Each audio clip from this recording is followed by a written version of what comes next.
de línea. Pues voy a contarles brevemente quiénes somos, qué hacemos antes de iniciar nuestro miércoles de jueves. Como ya les dije, somos Partner Premier certificado, diseñamos y desarrollamos y soportamos soluciones de tecnología de acuerdo a las necesidades particulares de ustedes y nuestros productos son los servicios profesionales que creamos alrededor de la tecnología. Nos encontramos en Colombia, Ecuador, Perú, Chile, México y Estados Unidos. En esta diapositiva pues pueden ver nuestros teléfonos, nuestras direcciones de las oficinas principales. Recordarles que nuestra sede principal se encuentra en Colombia y para cada país tenemos una sede totalmente constituida con departamentos comerciales y de ingenieros y administrativos. Son empresas pues muy sólidas que se han ganado el respeto dentro del país y hemos ido consiguiendo alianzas muy chéveres con empresas de las cuales hoy en día podemos decir que diseñamos y desarrollamos todo su portafolio de red Cisco. Estos son pues algunos casos de éxito que hemos tenido en diferentes países. Como pueden ver, tenemos empresas importantes como Gobierno de Chile, Ejército de Chile, la minera más importante que hay en Chile que es Candelaria Londimining. En Colombia trabajamos con Colombina, Clínica Farallones, en Cali. Trabajamos con empresas muy grandes como Eficacia, Hospital San Pedro. Para Perú trabajamos con Centelsa, trabajamos con Bodytech en Perú también, trabajamos con empresas como Duro Pelguera, como Calidad. Por otro lado, en Ecuador trabajamos con todo lo que es medios públicos de Ecuador. En México nos encargamos de las redes para CIMAT, para Eficacia, y así sucesivamente. Como pueden ver, tenemos pues un grande portafolio de clientes a los que trabajamos en diferentes países, así que pues ahí estamos mostrándole nuestras fortalezas para estas empresas. Como ya ustedes saben, esto que hacemos hoy se llama miércoles de web, son capacitaciones semanales que se demoran una hora con temas variados en tecnología Cisco. Este mes vamos a retomar nuevamente lo que es los módulos de capacitación CCNA, así que pues no se los vayan a perder. Pues tenemos regalos bien interesantes, tenemos pases para Cisco Live Las Vegas. De hecho, este sábado salen con nosotros algunas empresas que ya se ganaron internamente el pase para ir a Cisco Live, y ese pase pues incluye etiquetas de avión, alojamiento, alimentación y todo para pues los pases poder estar dentro del Cisco Live Las Vegas en conferencias y cosas bien chéveres. Se viene Cartagena, eso es una convención que hacemos en julio. Recuerden que el próximo miércoles regalamos entre los 4 ganadores de este mes, entre ellos rifamos pues un pase todo incluido para Cartagena que pues incluye etiquetes, alojamiento, pues como el cóctel de bienvenida, la rumba que hacemos en la noche, unas convenciones que tenemos con los proveedores de la marca. Y después, finalizando año, ya se viene lo que es Cisco Live Cancún. Así que si usted quiere ser parte de esto, pues la invitación es que me pregunte cómo y yo le diré cómo podrá acompañarnos a estas experiencias. Tenemos algo que se llama un tarificador zona, es una herramienta que hemos creado internamente para ustedes, es una aplicación que te permite tener control exacto del costo y la ganancia de cada llamada. Entonces es un modelo de diseño hecho propiamente por zona, así que si dentro de su compañía le interesa, pues bueno, aquí se lo ofrecemos. Tenemos un grabador también, es una herramienta fácil y flexible con un excelente costo-beneficio y lo que hace básicamente es poder tener un control sobre cada una de las llamadas que realizan los ejecutivos de la compañía. Aparte pues tenemos un portafolio de switches bien interesante, manejamos todo lo que viene siendo switch en Cisco, desde lo más pequeño hasta lo más grande. Continuamente pues tenemos también un portafolio de seguridad. En esto pues somos como un partner muy fuerte, tenemos como unas muy buenas referencias de proyectos que hemos sacado adelante. Tenemos desde lo pequeño hasta lo más grande, desde lo económico hasta lo bien extenso. Así que si usted tiene algún requerimiento de seguridad, pues nada, simplemente pregúntenos. Fuertemente hemos venido trabajando en el último año en lo que es videosurveillance o pues sistemas de videovigilancia. En esto pues ha salido algo muy chévere como unas cámaras Meraki que son bien económicas, que no necesita más que comprarla y ponerla en la pared y ya tiene algo bien chévere para su compañía. Esto se graba directamente en la nube. Y finalmente pues tenemos pues nuestro portafolio de comunicaciones unificadas. Aquí abarcamos todo lo que tenga que ver con comunicaciones, ya sea telefonía, carteleras digitales, videoconferencias. Aquí abarcamos desde los más básicos como webs hasta pues telefonía y en adelante. Así que este ha sido pues básicamente como nuestro portafolio. Recuerden que somos Zona Green Technologies, un partner premier que está totalmente disponible para trabajar de la mano con usted. Le vamos a dar el paso a Camilo Villota, que es nuestro gerente de preventa y va a ayudarnos en el día de hoy con la capacitación CSNA.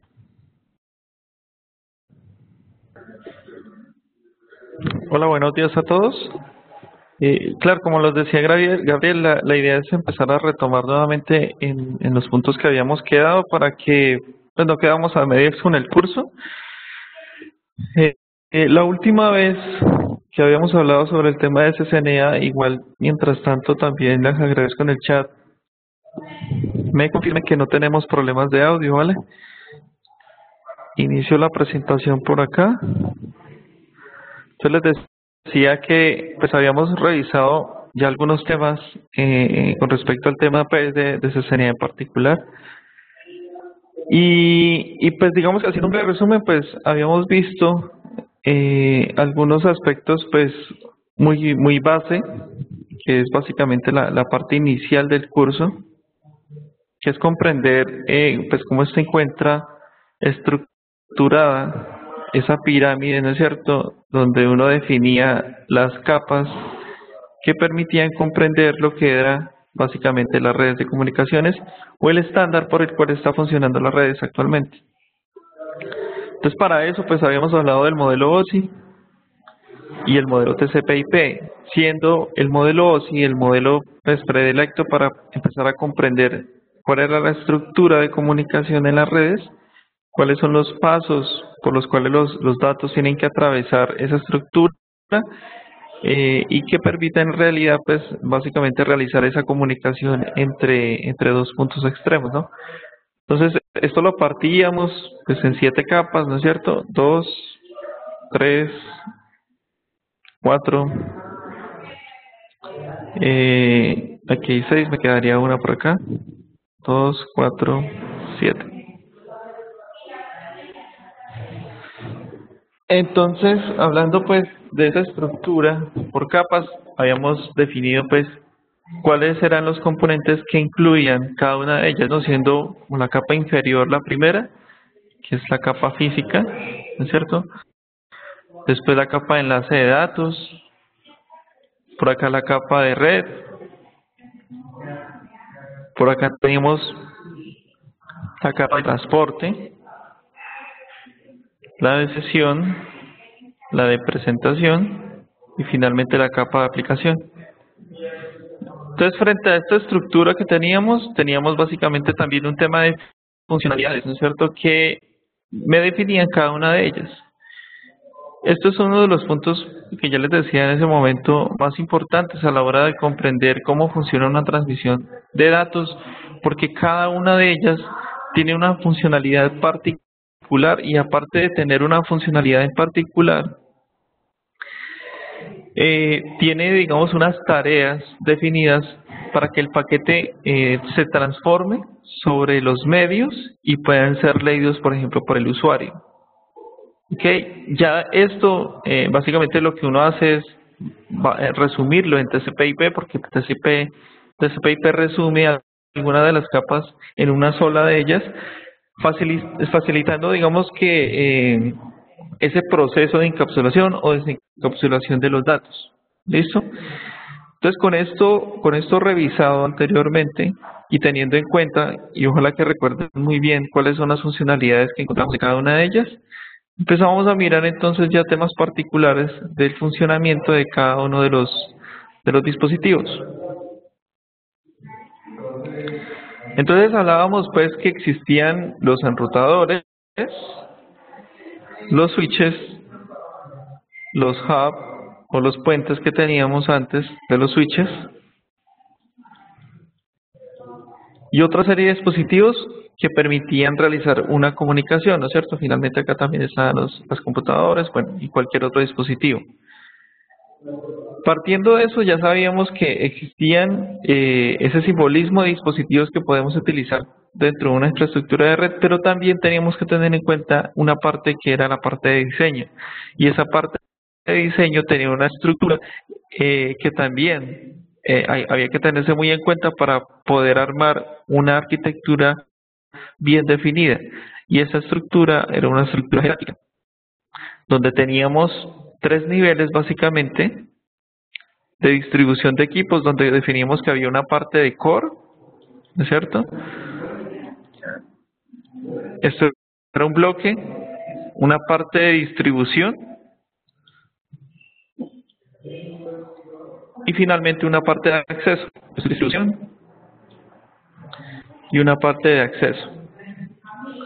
Esto puede tener unas variantes, ¿no es cierto? Digamos que en algunos casos, dependiendo de la infraestructura que se tiene, en algunos casos se colapsan algunos de estos bloques, permitiendo tener uno en una sola capa, la parte de core y la parte de distribución, y luego tener la capa de acceso acá. ¿Listo? Sin que esto implique eliminar el esquema de la arquitectura jerárquica, porque se mantiene de alguna manera. En otros casos, a veces también se están llevando a que las redes se comporten como un solo nodo en particular, como un solo sistema de comunicación que no requiere variables. Entonces podemos tener una infraestructura de comunicación completamente distribuida, teniendo nodos de comunicación o de interconexión en cualquier lado, que físicamente esto pueda tener grandes distancias, ¿no es cierto? Comunicación por fibra óptica, por ejemplo, pero que al final toda esta arquitectura sea una sola red de interconexión, o sea, es decir, ver solo un cerebro dentro de todo el campus que uno tenga disperso. Esa tecnología es lo que actualmente, digamos, está buscando imponerse en el mercado, porque la idea es que no se limite, o bueno, se facilite la distribución y la interconexión y también la gestión de los mismos dispositivos. Entonces, volver todo el tema de distribución de equipos remotos en una sola unidad, donde yo lo que veo es como decir un gran switch que está puesto físicamente en todo el campus, pero que está segmentado a través de dispositivos más pequeños.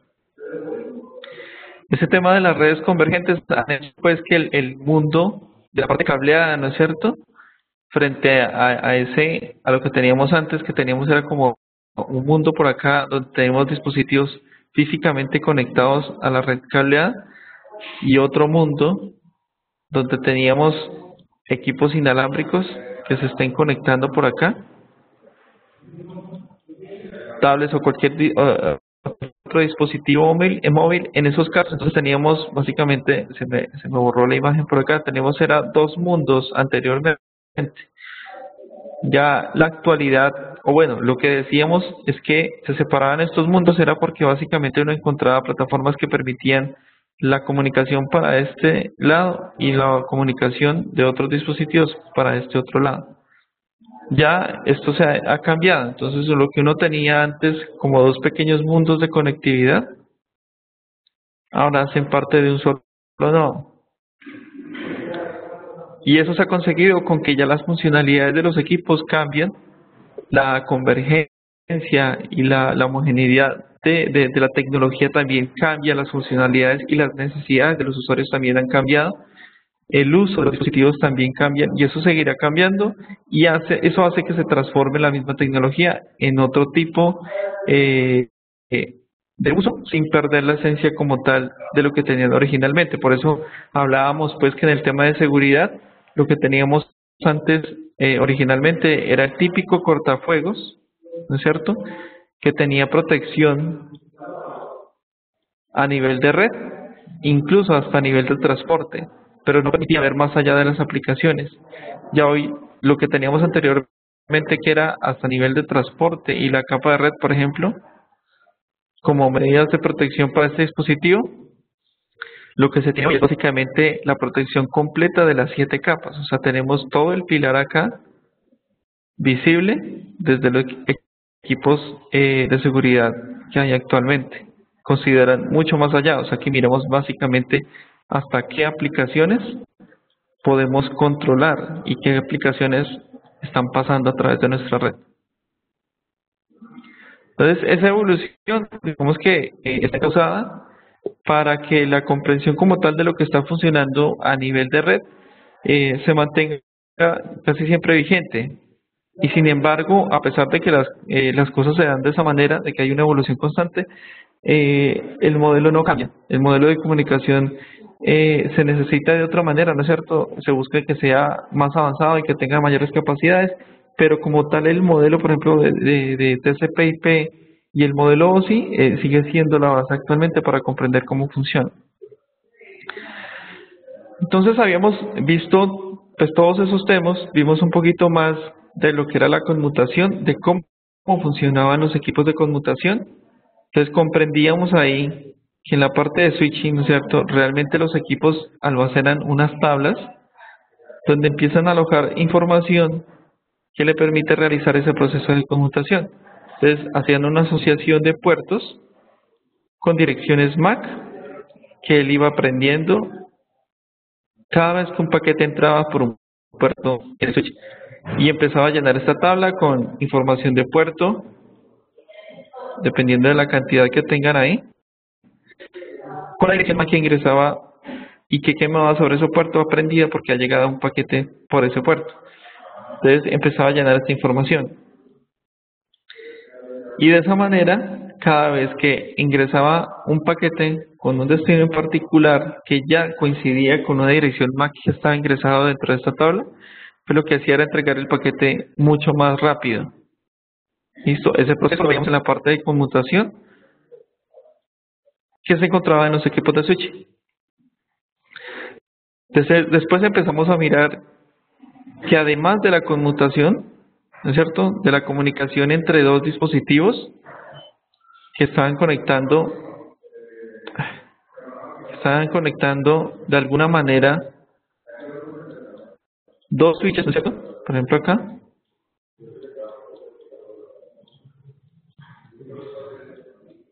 Podía existir una necesidad de crear virtualmente más nodos de comunicación que estén separando esa información que está circulando entre ellos. Entonces veíamos que el concepto de VLANs aparecía y que ese concepto de VLANs era básicamente crear muchos switches lógicamente internos dentro del mismo switch grande que permitiera que todos los dispositivos que estén conectados ahí estén separados casi que como si fuera físicamente. ¿No es cierto? Entonces veíamos que acá existía una VLAN 1, por ejemplo, por acá existía la VLAN 2, por acá también la 1 y la 2.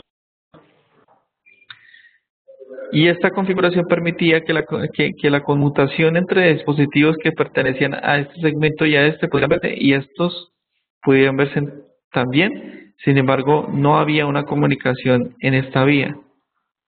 Esto no existía. Eso era una funcionalidad o una capacidad que tienen los equipos de conmutación. Es una característica funcional de ellos. Y empezamos a entender cómo funcionaba esto, cuál era el proceso de aprendizaje, y nos dimos cuenta que en muchos casos esta segmentación, esta separación de comunicación entre equipos, en algunos casos requería de que hubiera una interconexión entre ellos por alguna necesidad de comunicación. Entonces teníamos que escalar esto a otro nivel, ¿cierto? Y ese escalar a otro nivel era básicamente saber que necesitábamos enrutar esos dos segmentos que se habían creado. Entonces, para eso, bien sea un switch capa 3 o sea un enrutador que maneja el enrutamiento, sería el punto de encuentro que permitiría comunicar ambos segmentos y esto se permitiera realizar. Okay, con eso también continuamos revisando los temas que habíamos visto y comprendimos que la red LAN es un mundo de comunicación que casi todos conocemos y que siempre usamos, pero cada vez que esta red LAN está buscando comunicarse con otros mundos que estén alejados de ella, vamos a necesitar de una puerta de enlace, y esa puerta de enlace es básicamente el puerto que nos está permitiendo comunicarnos con el enrutador y que nos sacaría a conocer otras redes que estén físicamente separadas. Entonces, digamos que tengamos otra nubecita acá, que es una conexión de red de otros dispositivos que nos permita llegar a otro por acá, otra red, otro dispositivo que tenga otra LAN por acá conectada. Viendo esto entonces, sabíamos que realmente digamos que las puertas de enlace de las redes son básicamente los equipos enrutadores, firewalls o lo que sea capa 3 y que nos permita salir de esta LAN para conocer otras redes que están distantes. Okay, de esta manera entonces veíamos que para hacer esto, estos equipos tienen unas funcionalidades diferentes a los equipos de conmutación que funcionan sobre capa de red y que al funcionar en capa de red, pues comprende de qué manera tiene que entregar o de qué manera podría alcanzar esos destinos utilizando protocolos que sean protocolos, por ejemplo, de enrutamiento o de comunicación estática. ¿Listo? Y empezamos a ver entonces que estos dispositivos también tienen una tabla que es un poco más dinámica, ¿no?, de lo que encontrábamos en los equipos de conmutación, y que lo que hacía era básicamente empezar a llenar información de rutas. Información de ruta que se llena dependiendo de un protocolo que se esté configurando sobre el dispositivo o de manera manual sobre cada uno de ellos. Entonces se le definía a qué destino alcanzar, por qué interfaz, y se llenaba esta información. Y empezaban a generar datos, redes, segmentos, destinos, interfaces, que se llenaban sobre esa tabla y que se compartían, ¿no es cierto?, entre dispositivos. Este señor tiene esta tabla de enrutamiento por acá. Lo que hacía era que si tenía otro dispositivo conectado por acá, él la compartía. Y este señor almacenaba esta información localmente y también permitía compartir esa información de ruta también. Con eso, digamos que se tenía una visual mejor de cuáles eran las redes que permitían ellos comunicarse entre otros, dependiendo de lo que ellos veían localmente. Bueno, está ahí un breve resumen pues, de lo que habíamos visto, ¿no es cierto? Sin embargo, entonces, y viendo pues el tema del esquema de comunicación entre enrutadores, de ver pues cuáles eran los protocolos y de qué manera funcionaban, es importante también empezar a entender de qué manera puedo yo ver esa información de rutas, esas tablas que se están creando internamente, para comprender a un mejor detalle cómo funcionan y qué información puedo extraer de ahí. Y si tengo problemas de comunicación, por ejemplo, en enrutamiento, ¿qué tengo o qué podría visualizar de esas tablas que se crean para saber cómo corregir el problema, por ejemplo? Okay. Muchos problemas en los esquemas de enrutamiento coinciden, por ejemplo, con una mala distribución de direccionamiento a nivel de toda la red. Entonces, es importante a veces realizar un buen esquema de direccionamiento previo antes de configurar protocolos de enrutamiento o crear esquemas de enrutamiento estático, por ejemplo, si no está claro cómo está la distribución del direccionamiento previo.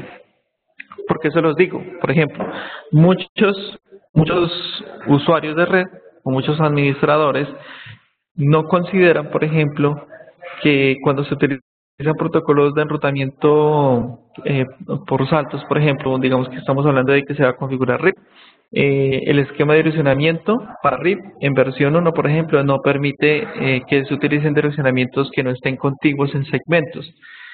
Me refiero a que, por ejemplo, si yo armo un esquema de direccionamiento entre equipos en donde se está utilizando una dirección, por ejemplo, 192, 168, no sé, 10, el siguiente bloque de direcciones que se utilizan en el mismo esquema vendría siendo la 2 y luego la 3.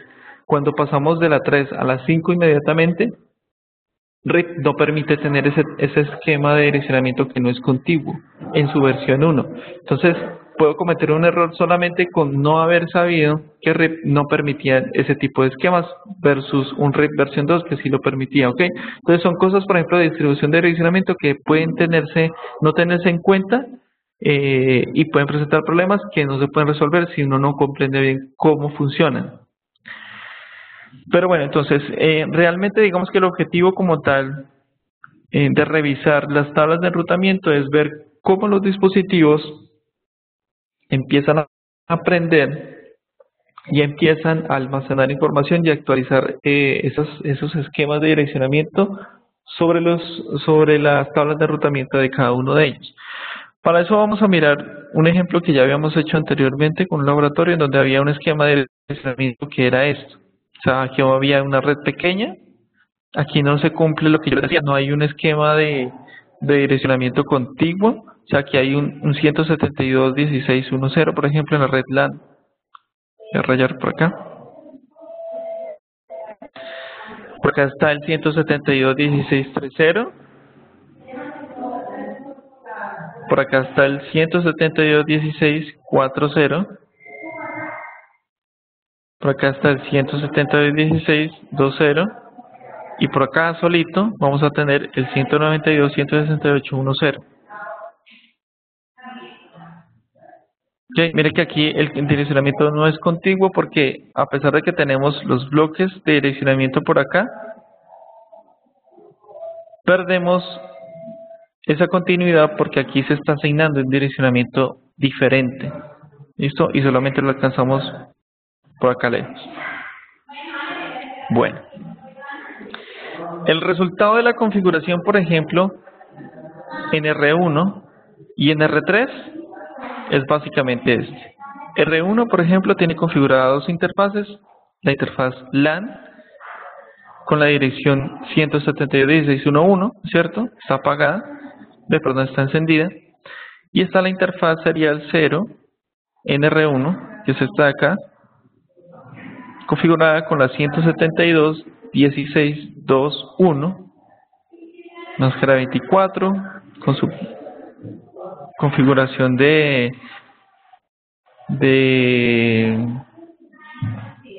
reloj sobre ese puerto por ser una interfaz serial, y también está encendida. Por otro lado, entonces está la configuración de R3, que es el más lejano en la topología que tenemos acá, y tiene configurada la red 16.4.0 y la 192.168.1.0. Igual con el mismo esquema de configuración de puertos que tiene el anterior.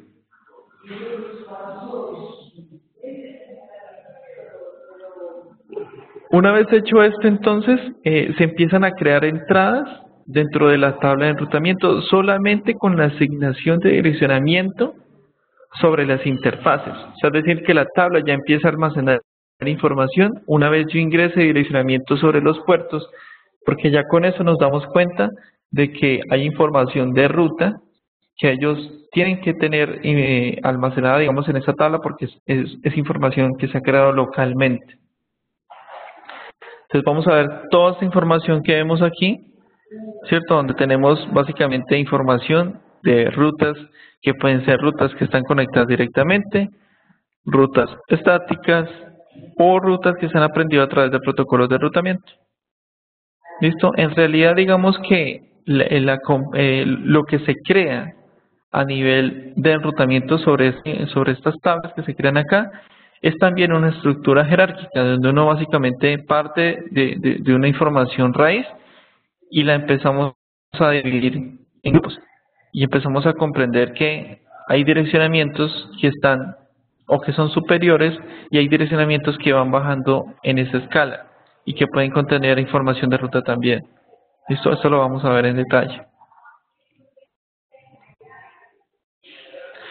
Visto esto, entonces, cada vez que nosotros configuramos una interfaz, ¿no es cierto? Este es el ejemplo acá.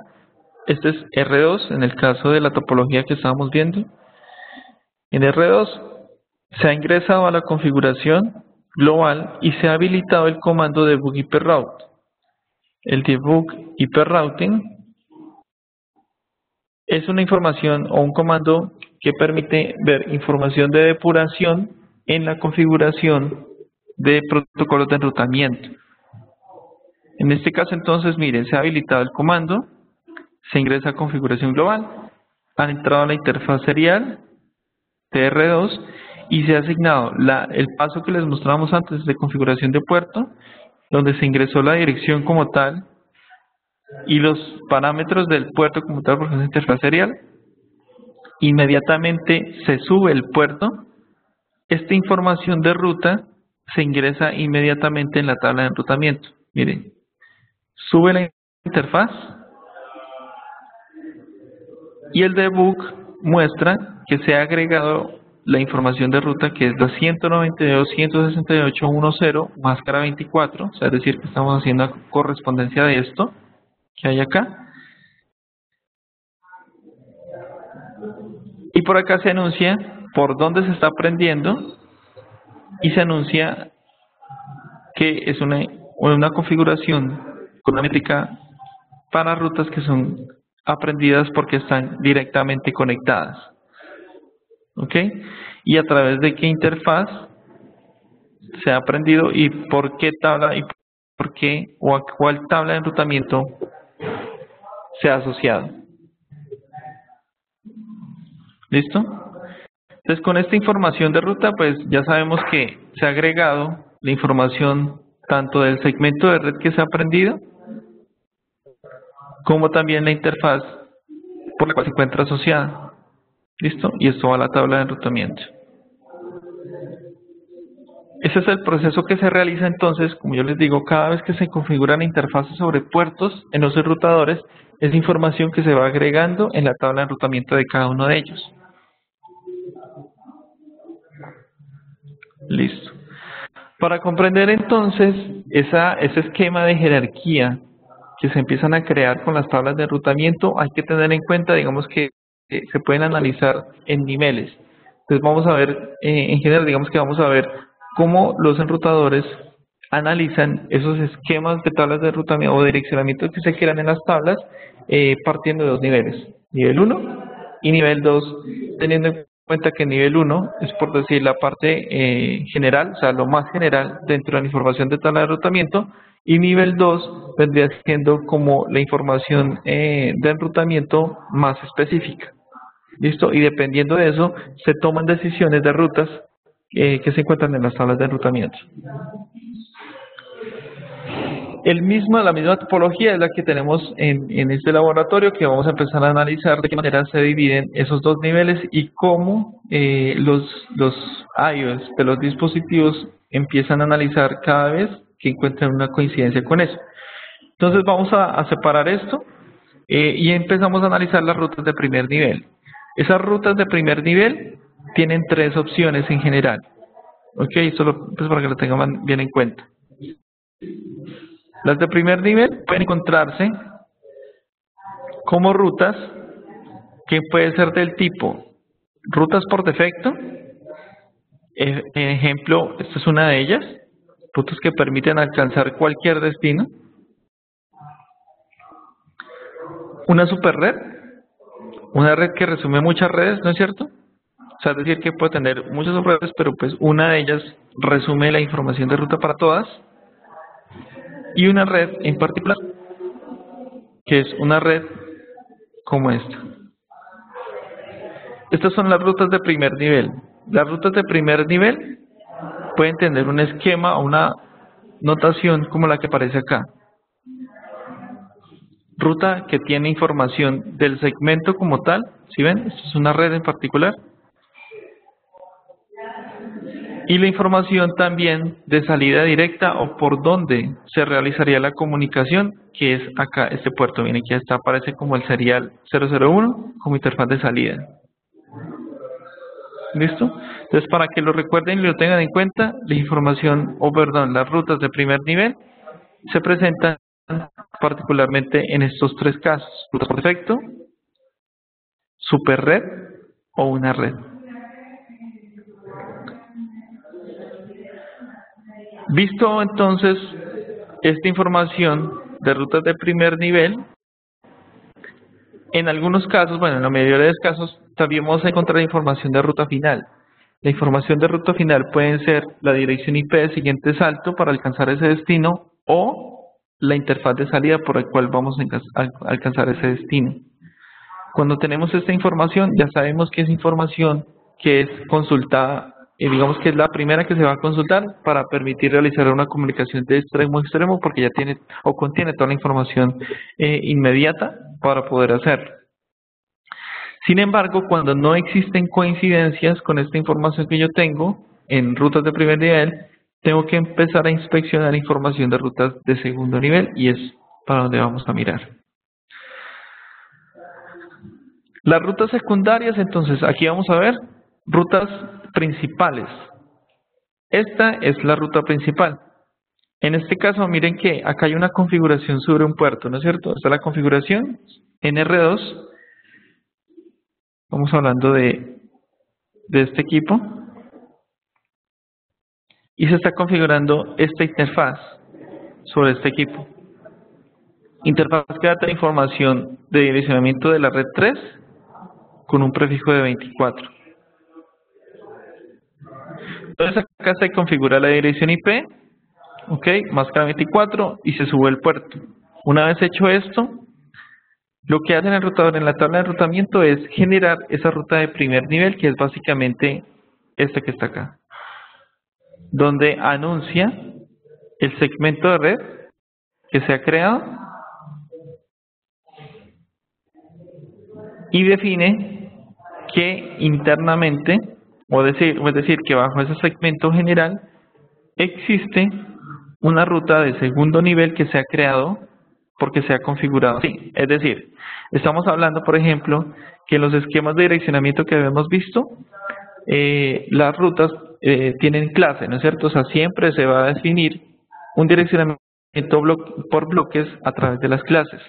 Que existen formas de que las clases se dividan y se creen subredes y hayan técnicas como BDSM para poder segmentar esos dominios de direccionamiento más grandes. Los hay, ¿no es cierto? Pero en el esquema de direccionamiento se mantienen las clases para determinar cómo se están creando esos niveles de direccionamiento internamente. Por esa razón, entonces, cuando yo creo la interfaz por acá y asigno un direccionamiento que yo sé que está, por ejemplo, en clase B, ¿no es cierto? Que en realidad tiene un prefijo de 16. Este prefijo de 16 lo puedo yo estar marcando de otra manera como aparece aquí, con un prefijo diferente. Miren que aquí se ha asignado con un prefijo de 24. Entonces, como aquí ya se definió un prefijo independiente, ¿no es cierto? Donde realmente digamos que la parte general como tal, digamos lo que determina este bloque de 172 termina en el segundo segmento, o sea, es decir que sabemos que es con clase, es un bloque que termina aquí, pero tenemos una variable de direccionamiento de aquí para acá, que está determinado por este otro prefijo. El prefijo que se crearía como tal, digamos que la red general que se ha creado, o la de primer nivel, es esta, ¿no es cierto? Con un prefijo de 24. Sin embargo, contenida dentro de este esquema, ¿no es cierto? Podemos ver que existe una en particular con una red diferente a lo que podemos encontrar en la general. O sea, dentro del bloque completo que encontramos en el segmento 172.16.00, hay una en particular que es la 172.16.3.0 dentro de ese gran bloque que se ha configurado sobre el puerto FACETN00.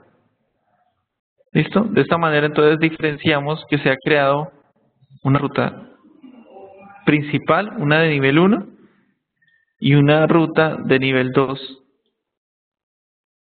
dentro de la tabla de enrutamiento. Miren acá. Ahí está.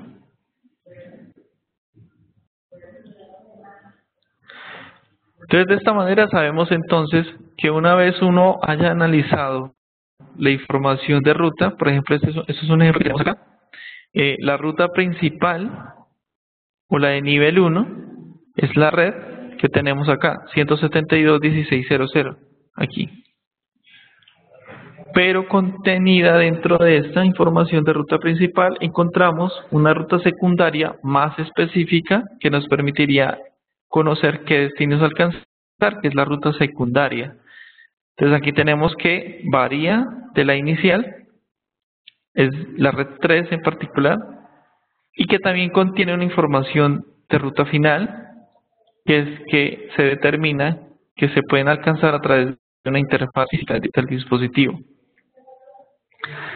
Entonces, la relación está entonces de que cada vez que yo analizo cuál es la información de enrutamiento que me permite alcanzar un destino, siempre se va a buscar inicialmente una coincidencia con la ruta de nivel 1 y luego de encontrar esa coincidencia con la ruta de nivel 1, se pasa a analizar las rutas de segundo nivel para encontrar una coincidencia y entregar los paquetes.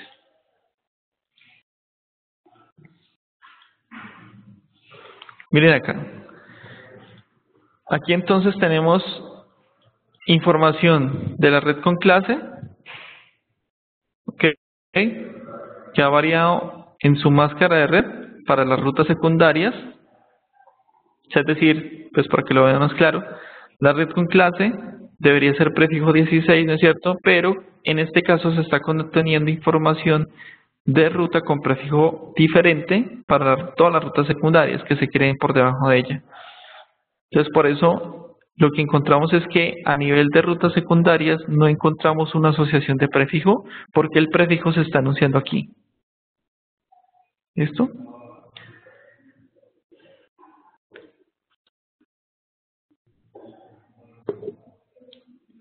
Este bloque entonces nos dice, o bueno, ya nos dice de entrada, que esta red principal ya tiene contenidas rutas secundarias porque están divididas. ¿Listo? ¿Cuántas? Está al final. O sea, esto que dice, lo voy a pausar un momento. ¿Cuántas subredes o cuántas redes secundarias puedo encontrar dentro de esta misma de nivel 1? Aquí no lo va a decir. Podemos tener 100, 200, 500 subredes dentro de esa misma. Luego viene entonces el anuncio por el cual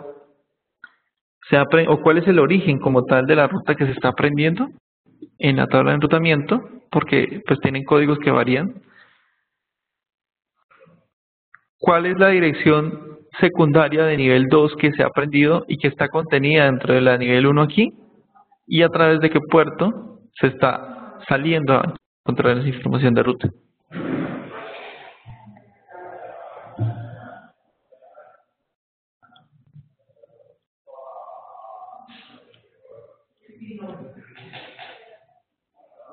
En la medida entonces de que se agrega información de configuración de ruta sobre los puertos, vamos a encontrar que se van a ingresar más y más datos que coinciden con la información de ruta que vamos ingresando sobre los puertos.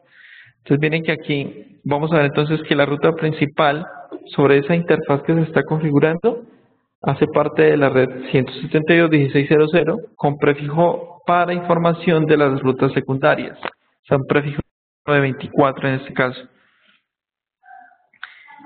En el 2 vamos a encontrar entonces ya información de rutas de nivel 2. ¿Listo? Y ya así se van almacenando cuántas rutas se están creando sobre el dispositivo o cuántas rutas se está aprendiendo de otro dispositivo.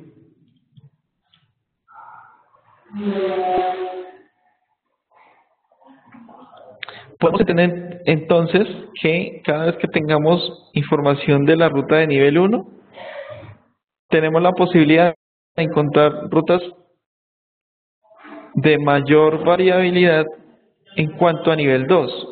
Ok, miren que aquí está información del bloque 2, del bloque 3, y cada una puede tener una interfaz de salida independiente.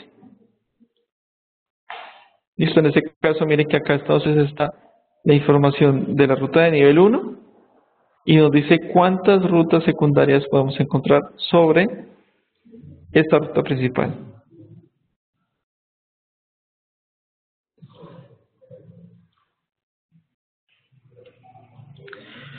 En la información de ruta, entonces, como yo les decía, pues siempre se tiene en cuenta la clase de direccionamiento que se está utilizando y partiendo de ahí se mira entonces los esquemas de direccionamiento que se crean internamente. Aquí miren que se ha utilizado otro esquema de distribución de direcciones a través de VLCM. Entonces VLCM es una variante que vamos a ver luego de distribución de direccionamiento, un subnetting mucho más riguroso para poder hacer una distribución específica de qué bloques de direccionamiento se pueden crear a partir de un esquema de direccionamiento con clase general. ¿Listo? Entonces aquí, miren que no vamos a ver la información como lo veíamos ahorita. Les voy a mostrar, miren aquí. Aquí nos dice que tenemos una ruta de nivel 1, ¿no es cierto? Y nos dice, hey, aquí está la red en particular que se ha tomado. Nos dice, esta es una red de longitud variable, o sea, una red de subnetting de longitud variable. Se han creado 3 subredes internas de nivel 2 con 2 máscaras diferentes. ¿Ok? Esto ténganlo muy claro. Porque a diferencia, miren aquí dice 3 subredes, 2 máscaras o 2 prefijos de red diferentes. Cosa que diferencia de lo que estábamos viendo ahorita, que nos dice únicamente cuando creamos con el esquema de subnetting normal, que nos dice, esta es la red, ¿cierto? Aquí está el prefijo que nos está definiendo cuáles son las máscaras que se utilizan de ahí para abajo, para todas las direcciones que se creen. Y nos dice, está subneteada, o sea, no tiene longitud variable. ¿Y cuántas subredes se han creado? Y no nos dice, ¿y la máscara? O sea, ¿la máscara cuál es? La máscara ya está aquí, no cambia. Y hace parte del esquema de direccionamiento de todo lo que encontramos por acá abajo.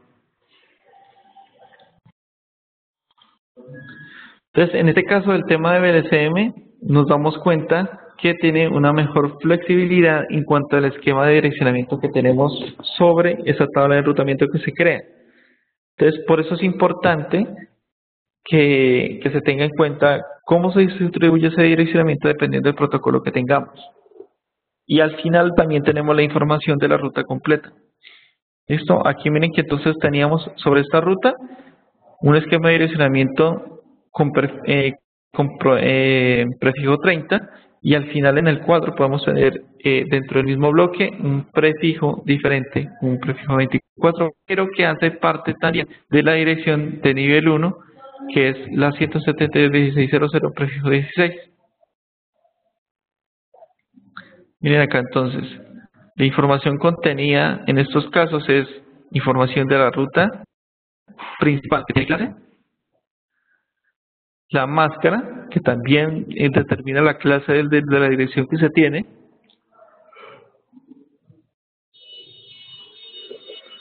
aquí nos hace notar ya que tiene longitud variable dentro de su máscara de red, o sea que todas las rutas o las subredes que se crean internamente pueden tener prefijos independientes, y cuántas máscaras y cuántas subredes se han creado a partir de esta red de nivel 1. ¿Listo? Protocolo por el cual se aprende, destino, prefijos, interfaz de salida.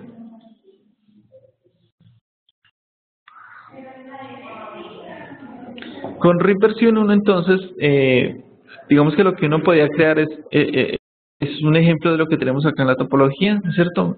Configuramos el anuncio del enrutamiento sobre cada uno de los enrutadores. Entonces, R1 dice, venga, vamos a anunciar la red 172.16.00 a través del protocolo RIP en este enrutador, que es básicamente que está en izquierda. Configuramos en R2 la información de ruta que está en la red 172.16.00 y la 192.168.10. Lo mismo sucede en R3. Entonces, con RIP, ¿qué encontramos? Esta información de ruta. ¿Cuál es la red general de la 172.16.00? ¿Cuántas subredes están internamente? La pregunta es, bueno, ¿y dónde está la información de ruta de todos los dispositivos? Es decir, que necesitamos información que alcance la red 172.16.4, la 3 y la 1. Entonces, en este caso, miremos tabla de enrutamiento R1, la 1, la 2 y la 3, pero ¿dónde está la 4? No la vemos. La 4 es esta de acá para que no la pierdan. Es esta.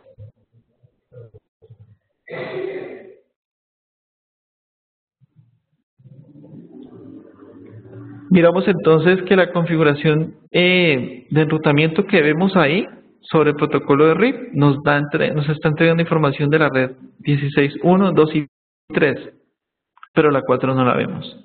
Y acá en R2, 16.1, 2, 3, pero no tenemos la 4. Y en el router 3 vemos la 4, pues porque está directamente conectada, pero no vemos las otras redes.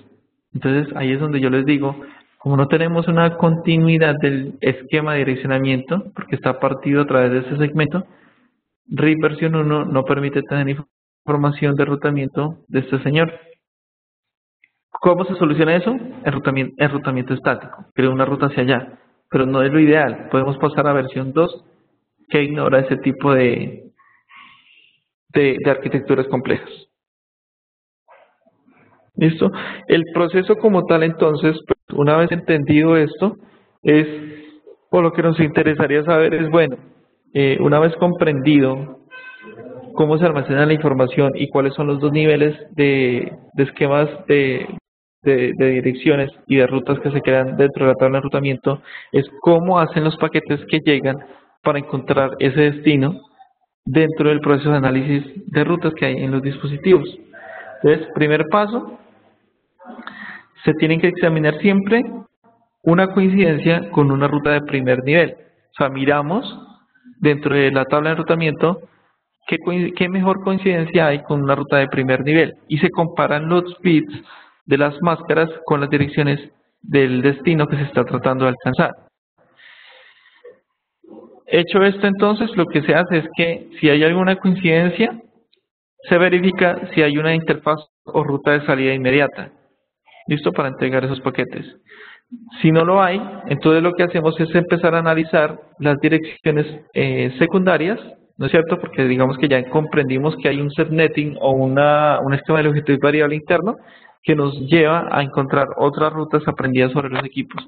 Entonces, en este caso, miren, pasamos a analizar esas rutas de segundo nivel y empezamos a hacer la comparación. Se examinan cada una de las rutas para encontrar una coincidencia más específica. ¿Listo? Se encuentra la coincidencia. Cuando hay una coincidencia, lo que se hace es que pues ya se tiene información de ruta final, donde se determina el siguiente salto o la interfaz de salida para poder entregar ese paquete. ¿Listo? Si no hay coincidencia, pasamos al paso 3, que es básicamente determinar si tiene algún tipo de clase o no clase dentro de ese esquema de direccionamiento que tiene en el destino. Y si no lo hay, entonces determinamos un descarte del paquete. Si no se encuentra una coincidencia porque no hay una información de ruta contenida que haga un match sobre ese destino, se descarta ese paquete. ¿Listo? De esta manera, entonces, se repite el mismo proceso cada vez que uno encuentra una o más coincidencia con otro segmento que esté creado para el enrutamiento interno en el dispositivo. El análisis como tal de cuál es la ruta que tiene preferencia para entregar ese paquete que está buscando ese match para poder encontrar ese destino es básicamente eso. Miren, aquí está por ejemplo el ejemplo donde tenemos, este es el destino que se quiere alcanzar, es una dirección 172.16.010, ¿cierto? Con una máscara de esta longitud. O sea, es decir que tenemos 24, 26 por acá. Este es el prefijo de este destino.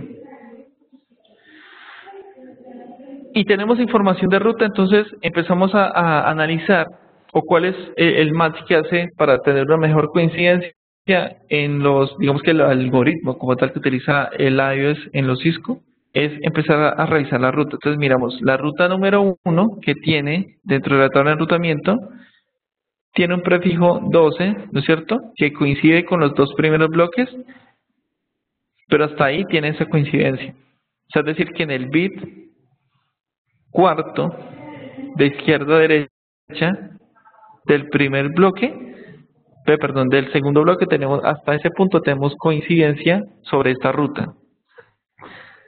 Continúa analizando la siguiente ruta y encuentra que hay una coincidencia, ¿no es cierto? Pero hasta el tercer octeto en los dos primeros bits de izquierda a derecha. Analiza nuevamente y encuentra que hay otro bloque de coincidencia donde ve que hay una coincidencia de número de datos binarios hasta el bloque cuarto, o sea, el cuarto octeto en los dos primeros bits. Es decir, que tenemos un match igual a 26 bits. Listo, y una vez encontrados o analizados estas tres posibilidades de entrega de ruta, lo que hace es definir cuál es la más coincidente, y la más coincidente o la más específica sería la ruta 3 por la cual tiene una mejor coincidencia para poder entregar esos paquetes IP. ¿Ok? Listo. Hasta ahí lo podemos mirar. Ya son las 12.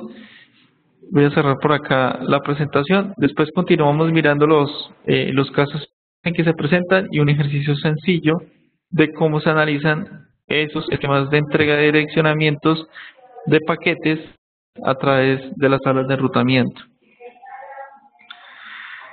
Hacemos la pregunta de esta mañana. Recuerden entonces que la hacemos a través de la opción de preguntas y respuestas para ver la hora. La pregunta, regálenme un segundo, se las voy a poner también a todos en el chat para que la vean. Un segundo.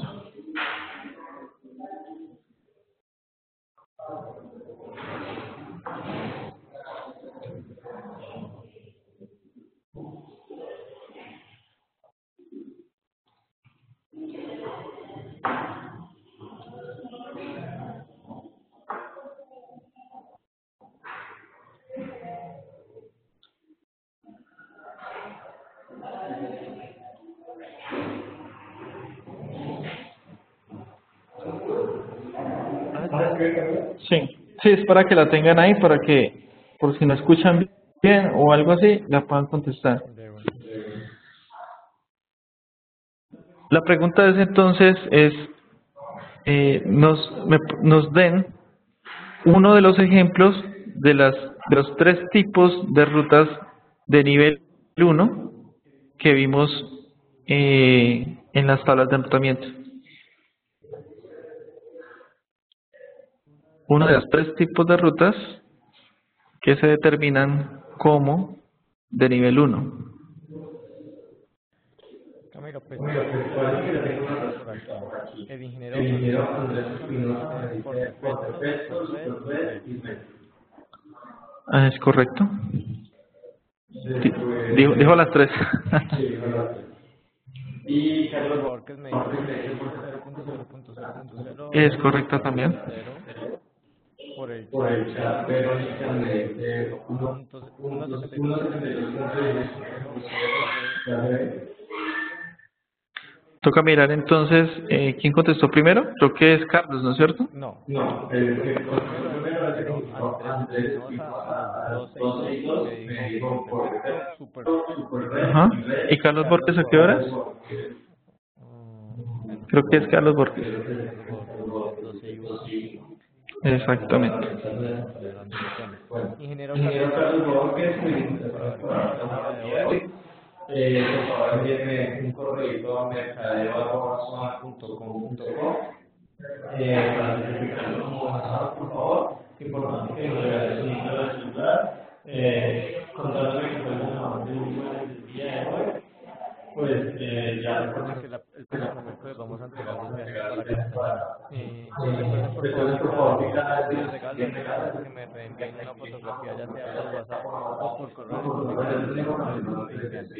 Muchas gracias a todos por estar conectados. Ingeniero Andrés Espinosa, qué pena con ustedes, pero por favor, si tienen alguna duda, mandar pantallazo de respuestas generales que llegaron. Muchas gracias a todos y nos vemos en el próximo.